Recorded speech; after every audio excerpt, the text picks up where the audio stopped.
Welcome, Tech Art fans. Welcome to another episode of Tech Art Talk Live. I'm your host, Chris Rhoda, and today we are going to have another installment in our Procedural Gems series. And today our feature guest is Kevin Mack. Now, I worked with Kevin Mack a long time ago in the good old visual effects days, and right now Kevin is primarily focusing on virtual reality, but I'm going to put that information aside and I'm going to let Kevin go ahead and explain for himself. So without due course, let us get started with the interview. Welcome everyone. This is Chris.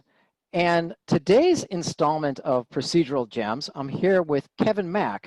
And Kevin is, I don't know if I'm allowed to say this, but Kevin, are you the world's first VR fine artist? Well, I don't think so. I think there were a few, very few. I'm among the first, but there were people, a handful of people doing VR art, back in the 80s, where they were working with NASA or somewhere, and they managed to get access to those very early headsets and created some interesting art projects. But in this latest wave of stuff, I think I was kind of right there at the beginning, doing it before other folks. Right. Well, anyway, you can find Kevin's art over at kevinmackart.com and at shapespacevr.com. And you can find his work on an app called the Museum of Other Realities and you can find that as an app on Steam. Now, Kevin, is there anywhere else that they can find your work? Yeah, my piece, Blortasia, is also available on Steam, and it runs the uh, on the Valve Index or the Vive, and it runs. I haven't used it, but I know a lot of people have used it also on the Oculus Rift, and it works on the Windows mixed reality headsets. But it does need a tethered headset. So he's a, Also, my first piece, which was a 360 video from 2014, is still available on the Oculus Store, I think, for the Go and for the mobile devices. I'm not sure if it's available for the Quest or not. But it's it's a 360 video, so it's an early work. Okay. Well, when working on content for your websites and the museum, the work is incredibly complex, but it's amazingly coherent. So could you describe the role of proceduralism playing when you're creating these worlds? Yeah, well, for me, proceduralism has kind of a double value in that the of course the primary one that most people relate to is that it enables you to create a great deal of things much more easily, but automatically. And so it's also great in terms of when you're building something, you can go back and change things, you can try a lot of different iterations and so on. So it's capable of generating a great deal of complexity quickly. Whereas if you're doing it by hand, you've got to make all that stuff, and it becomes a very time-consuming effort. But for me, there's the added benefit in that, they always say, with these incredible tools that now our only limitation is our imagination.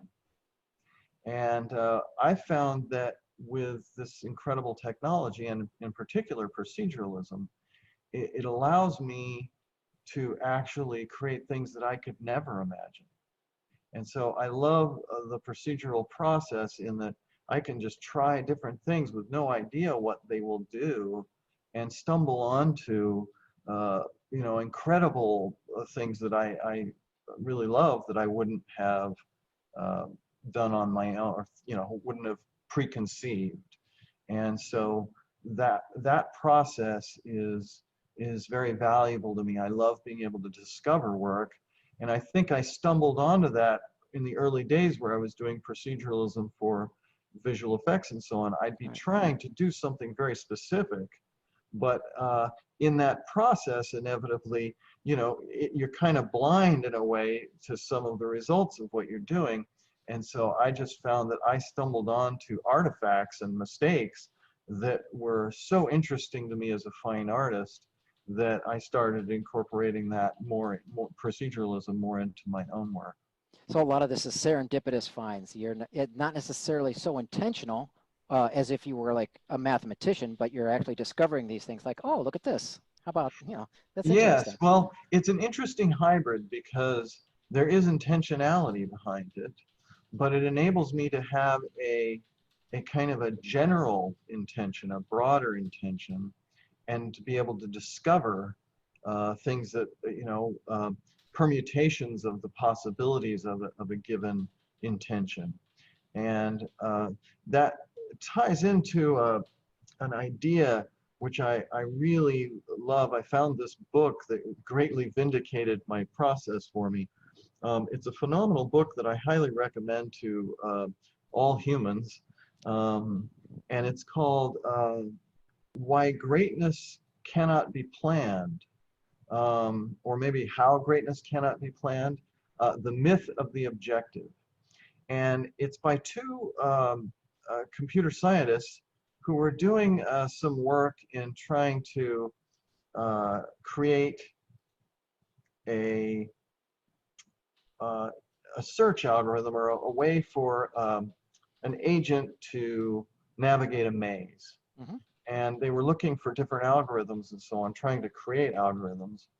And they discovered something that just floored them, which was, and then they kind of proved it mathematically, that with any ambitious goal, which is a goal you don't know all the steps to achieve, that a search for novelty is a more effective strategy for achieving that goal than any planned, organized, step-by-step process. And Really?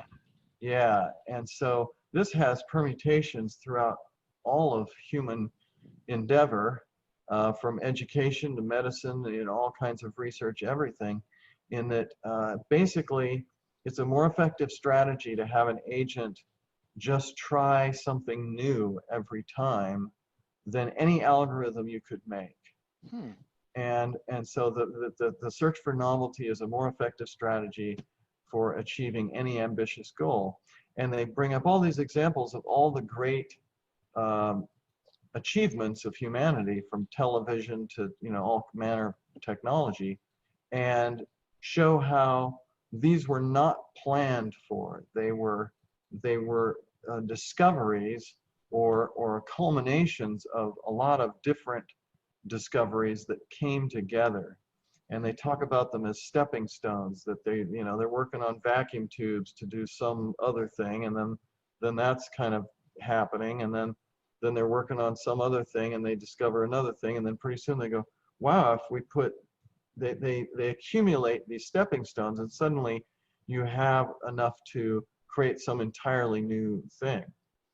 Mm-hmm. Anyway, I think that's a very valuable thing in the work I do, in that I've always been interested in this process of discovering things, and not being attached to a particular result, just exploring and searching for novelty, looking for things. And so I use proceduralism to generate lots of different possibilities and search through those possibility spaces to discover things that are unique and interesting. Wow. In order to give yourself try out a whole bunch of things rather than just one thing at a time, you can like let things loose and Yeah, just. exactly. And to find, like, a lot of things you generate, you're like, yeah, I've seen that. Yeah, I could make that. And I know about those. And I've seen that shape and that looks familiar, and so on. And then occasionally you just get a random juxtaposition or something where you go, wow, that's crazy. That looks really interesting and organized, and so on. Well, do you find yourself creating step wedges in a lot of your exploration? Well, in a sense, but also in a sense not, because the step wedge thing was really is a technique for working in groups with hierarchies with levels of approval, and so on, where I don't have that. I'm the only one doing my thing. So I don't need to show myself multiple iterations of a thing. I just continue to search, and I discard them as I go, or keep them, set them aside for further exploration, and so on. Hmm. Well, you mentioned before that that your VR is very computationally demanding, and you said that you currently had to have a tethered a headset and so forth. So, what special considerations do you have to take have to deal with when dealing and integrating proceduralism with VR? Well, um,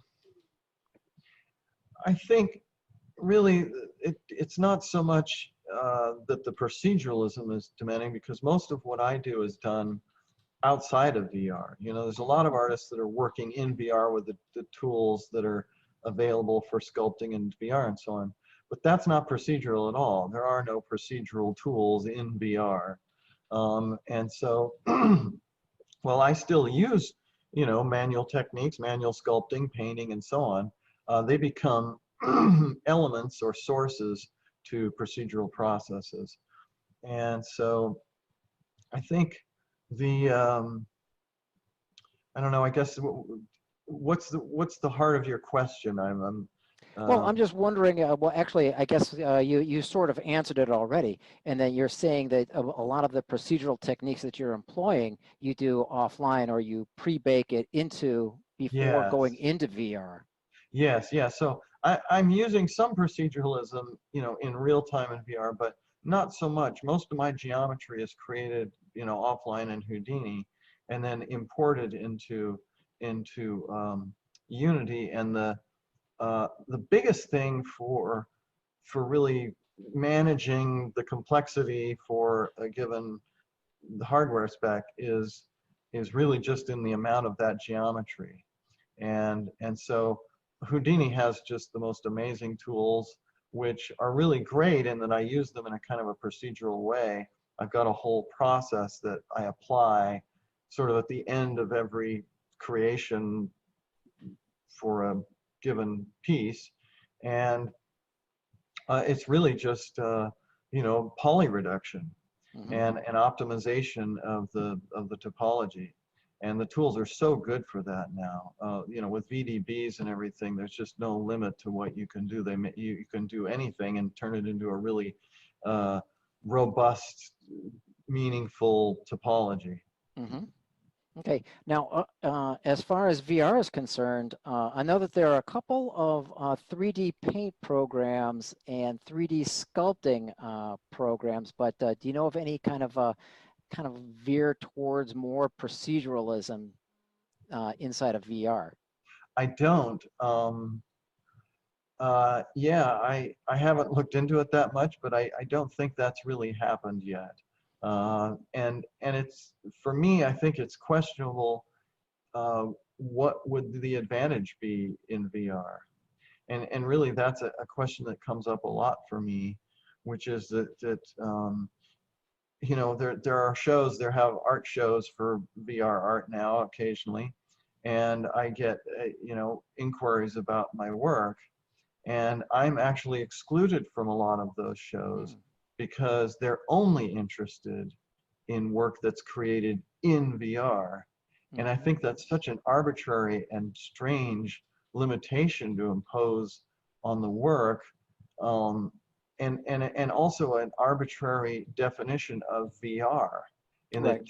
that's just the display. Any computer graphics is VR, and if you look at it on a monitor or you look at it in a headset, and of course there's advantages to seeing it in 3D on a headset, but there's also advantages to having the abstraction of having it on a screen, Mm-hmm. and not having to wear a headset and so on. So I think for me, you know, I enjoy it's kind of fun to paint in VR or whatever in 3D is a cool thing, but it feels more like a novelty to me, and there isn't anything I can do there that I couldn't do on my regular computer, and so I think that's, I think, something to really consider when you're creating for VR. Is there, is there an advantage to working in VR? I think if you're doing kind of free form gestural 3D sculptures, or paintings, 3D paintings, then yeah, if you're doing tilt brush stuff, that's awesome. It's kind of a genre of its own. But I've found those tools to be kind of limiting, and uh, I really like the being able to bring in all different forms of generative things and procedural things. And plus with my work now, a lot of it's artificial life, and so a lot of that is just coding logic and organizing behavioral systems and whatnot. Wow. Are you getting out, are you very involved with machine learning and deep learning? I wouldn't say very involved. I certainly have been interested in it for decades. Right. I got really into it and was more involved, I think, in the 90s, but it was still so nascent then, and I was not a seasoned programmer by any means. So I found myself kind of in over my head, and I realized, like, I'm not that I don't enjoy the coding part of it so much. I do a little, but you have to do it a lot to be really good at it. And from years of working with really well educated software engineers, I learned a great deal about it, and and realized, well, that's not exactly my thing, and I want to use it and employ it, but uh, there's philosophies involved, and a great deal of complexity in terms of the organization of code and so on. So I tend to write a lot of my scripts for Unity, the C# scripts, the simple ones, I can, wade through myself. That takes me 10 times longer than it would anybody that knew what they were doing, but Mhm. I generally get them working. But I get help. I have a friend uh, who's a really sophisticated software developer, and I will write pseudocode and design a whole system, and then he can go through it and go, well, this should be broken down into 3 different scripts, and these should be and really this is how you would organize this, and have you thought of that? And anyway, it really is great. I've really benefited from his expertise, and I rely on it to ensure that my code runs efficiently. And because that's the big thing that's so daunting about coding, if you don't do it all the time, is it's sort of like proceduralism. It's like Houdini. There's a million ways to skin any given cat, and the choices you make about which way you approach it have a lot to do with having a more in-depth understanding of how the code is executed and what's sufficient, and so on. No, I think your entire approach is brilliant. You have to excuse me for gushing over it, but uh, when I'm not doing a Tech Art Talk live, I actually teach technical art at the University of Central Florida, and that's exactly what I'm trying to persuade and to push my students on, is the availability of things like procedurality. Yes, you can still be a fine artist. Yes, you can still be a concept artist, and you don't need to be the master coder, and you don't need to have a PhD in computer science in order to use this. And you can employ other people to kind of help leverage your own skills in order to leverage your ability as a fine artist. Yes. Also, any given problem you're trying to solve, uh, for the most part, the solutions are relatively simple if you know what they are. And so, you can dig in and kind of Google things and figure out how to do stuff. And even though it's a vast mystery if you don't know how to do it, um, there's a lot of information out there, and Yeah. if you stick with it, you can generally figure out how to do that one thing you're trying to solve. And of course, that's the thing you learn in with working with programmers and everything, is you don't go in and write some huge complex program. You don't just start on the first line and start typing and know how it's all going to work. you build it out of little pieces. You make little blocks of code and you organize them and relate them and so on. And you have to start simple and build it up. Likewise, I remember from the early days in visual effects, learning proceduralism and 3D software. There's inevitably you hit these walls where it's like, I don't understand. Why is it doing this? Why isn't it doing what I expect it to do? What am I doing wrong? And I would, I was fortunate to work with a lot of brilliant, technical artists like yourself. And I had the benefit of being able to go, I can't solve this. What did I do wrong? And it would be, I learned so much by watching people who knew what they were doing solve my problem. And it was literally like, it was a mindset. They took on a mindset. They didn't know how to solve my problem. They just knew how to play detective. And they knew how to just be logical and go, okay, well, let's turn this off and see what happens then. Oh, okay, so that tells us it's not that. Okay, we'll turn that back on. Now let's turn this on and see. And it's just like detective work. And it really was a matter of patience. I just was, I was used to just painting or sculpting, and I didn't have to ever wait to solve a problem. I just solved it. And, it's such a different thing of being able to kind of be a master of something and know all the answers for some narrow little thing.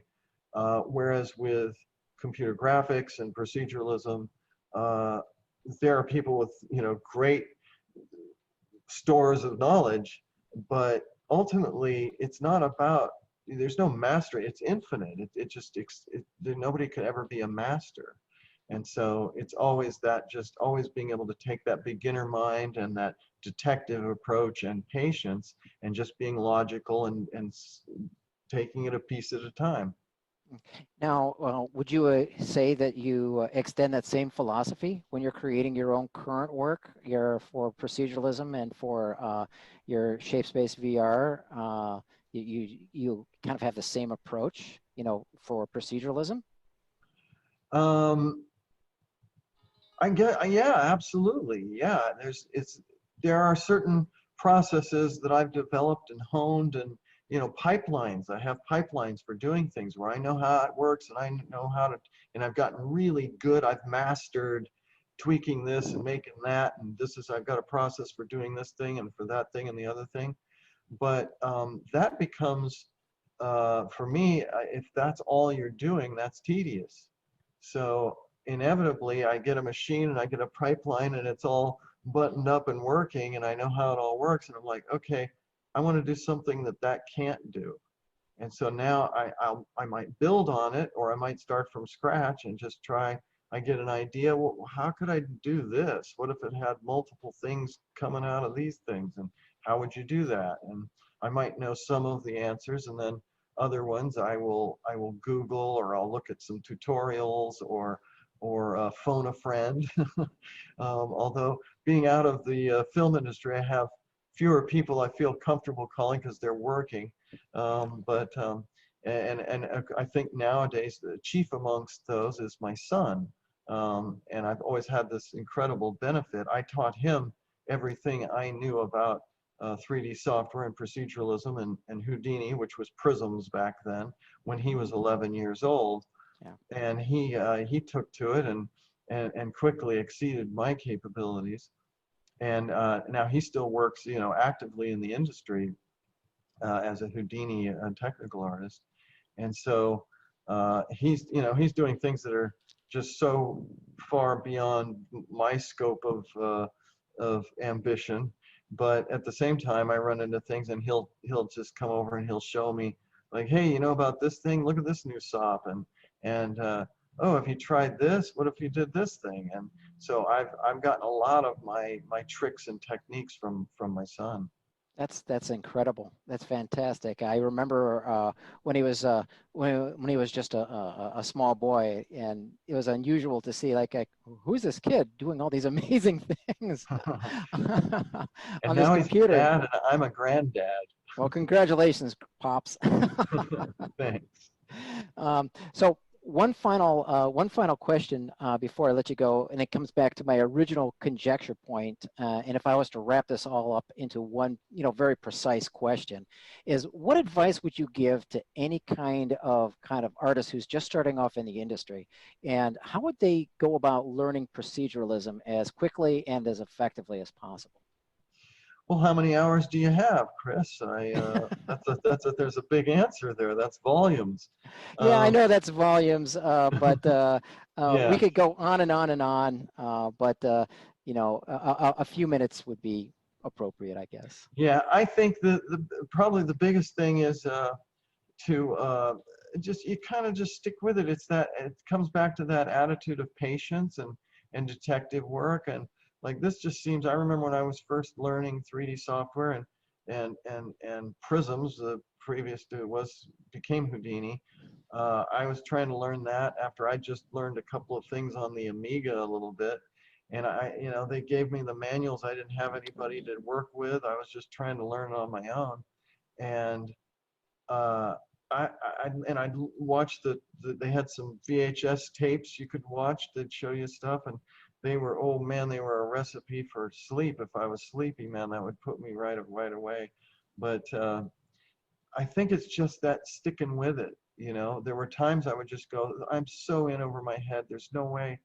I'm just not cut out for this. I'm not. This is not my mindset. But I wanted to be able to do it badly, and so I just kept coming back to it and coming back to it. And then, there are things where you will get stuck on a little thing, and it just seems like it can go for a week. It can go. I just squashed a bug in my VR world that's been dogging me for almost a year.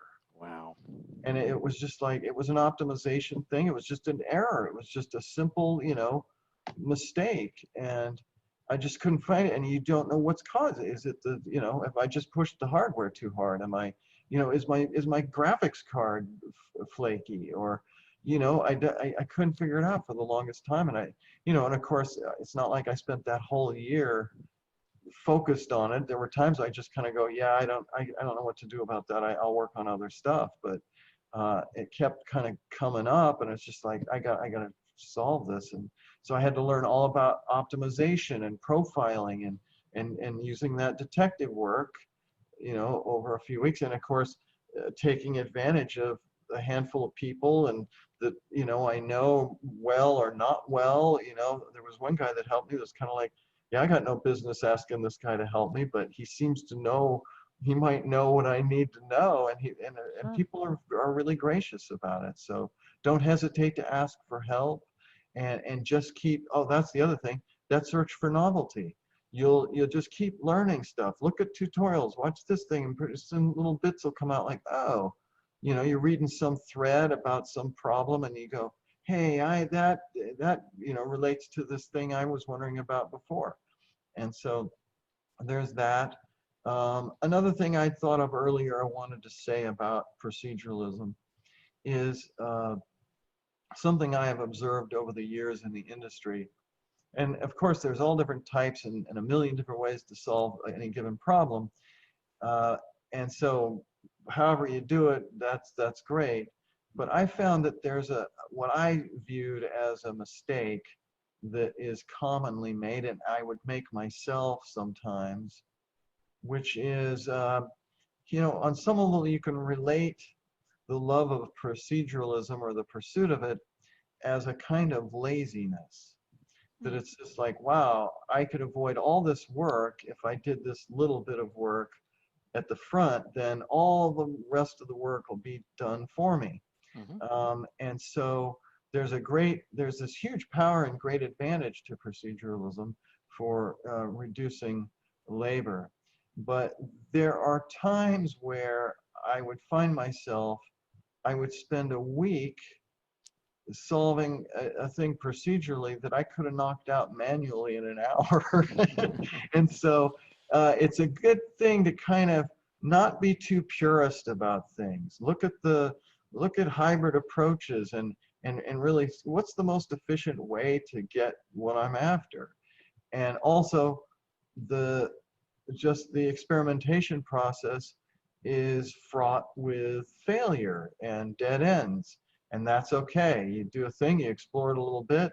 Um, Always consider everything you're doing is kind of just a series of experiments that you go, okay, I learned that from this, now I'm going to start over, but with this approach, or I'm going to take what I got there, but modify it and do another approach. So I think for me, that's a part of it that you can get lost in this, the beauty of the elegance of proceduralism, and you can wind up, uh, I actually, there was one I always remember was I went to a Houdini user group. It was back when it was Prisms, Hmm. and somebody presented this incredible demo of how they had written a SOP, surface operation procedure or whatever. A programmer had written this elaborate process to do wavy grass. Um, and it was like, wow, back then that was a pretty impressive thing. Hmm. And something about it bothered me, and I kept thinking about it. It was like, wow, that's amazing. And I don't think I could do that because I'm not the programmer he is. I could never write that. But it was sure brilliant and everything, but it kept bothering me, and I kept thinking about it. And suddenly I realized, I was thinking about it, I thought, I think I could do that with existing SOPs. Hmm. And sure enough, I sat down with Prisms, and I had the same waving grass with just a few already made procedures. I didn't Right. have to do anything too fancy. It was a clever, use of them or whatever. But just that's, again, that laziness is your friend, because anytime something seems like a huge amount of work, there's got to be a better, more elegant solution. Hmm. And sometimes that elegant, better solution is just doing it by hand, just bearing down and just doing the work, making them one at a time or whatever you got to do. And sometimes it's like, wow, I could make these all by hand. It wouldn't take me that long, but it's kind of a lot of stuff. And Yeah. so you go, well, let's look at well, how would I do this procedurally? And likewise, if you're doing a procedural thing and you get an idea for it, and it's like, oh my God, I'd have to write that's a lot of SOPs, and that's a lot of process, and ooh, that's a lot of hoops to jump through for a procedural thing. There's probably a simpler procedural solution. Hmm. Yeah. So it's almost the way you create your procedural systems is almost organic, of where you have to kind of let it grow and evolve and kind of achieve its own stability without going into kind of like a blind zealot. We're going to apply proceduralism for Yeah, everything, damn it. and it's human nature, and it's a practice that I've tried to develop over the years of being able to uh, we tend to get in a mindset. We tend to get in a mode, like I'm in programmer mode, I'm in artist mode, I'm in this mode, I'm in experimental mode, I'm in critical uh, editorial finessing mode, whatever. We have all these different modes, and be able to be aware of the mode you're in, and if it's appropriate for the step you're on or for the process you're trying to achieve. You want to try to, keep those modes in mind, and be aware of them and use the most appropriate mode or mindset for a given process or a Yeah, given stage of a process. right. I think keeping everything in balance is really the best approach, and I think that's very Yeah. well Well, effective. and we have this, it's especially, I think, I know for me and for a lot of artists, uh, and technical folks, it's a we are we're very good at focusing our attention. We get into a thing, and the world goes away, and we are focused on this task, and we're solving it with a certain mindset. And when you're in one of these high states, or state of high attention, um, that makes it all the more difficult to shift modes and to recognize that it's time to shift modes. And so you can get, you know, uh, you can get stuck in experiment mode and you never finish the thing. Right. Or you can get in hypercritical finessing editorial mode and never finish the thing. Or you can get in like kind of brainstorming, anything goes, it'll be fine, it's all going to work out mode, and you don't make anything very good. It's sloppy, you know. Yeah, So right. it's like you kind of got to be able to, you know, that no one mode is appropriate for every stage of the creative process. Right, right. No, I think that's brilliant advice that is very, very poignant, and it's something important for anyone just starting off to really be aware of. I So, think it helps. It saves time. absolutely. So, is there anything else that you wanted to add before we take off here? Well, yeah, I could go on for days, but I think those are some, you know, pretty major ones that I think would maybe be good advice. Just keep at it and recognize your mental state when you're in a given process, if it's appropriate. I think Okay. those are pretty good. Well, thank you very much. Well, that's it for today's interview with Kevin. So, Kevin, thank you very much for joining us today. Thank you. It was my pleasure. I love doing it. All right, great. And we'll see all you folks later. Bye. Bye.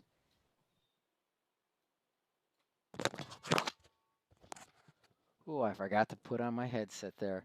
Anyway, thank you very much for joining us today for our interview with Kevin Mack. And if you liked what you saw today, you know, go ahead and subscribe to my YouTube channel. That's Chris Rhoda. And I can also be checked out on LinkedIn. And on LinkedIn, there's the Tech Art Talk, Tech Art EDU, a little kind of sub page over in LinkedIn. And on Facebook, I am there, as well as the Orlando Houdini users group. And go ahead and check that out. And if you're interested in Houdini, tune into this channel again at 3 o'clock this afternoon, and we will be going on with part 2 of our kind of coverage of Mixamo and Chops. And this is kind of like a quickie, brain dead introduction to rigging inside of Houdini, which is a lot of fun. Anyway, check me out on my, if you want to talk, send me email at chris@techartedu.com, and that should be good enough. Thank you very much for joining us for Tech Art Talk Live, and we'll talk with you and see you again next week. Have a great weekend. Bye.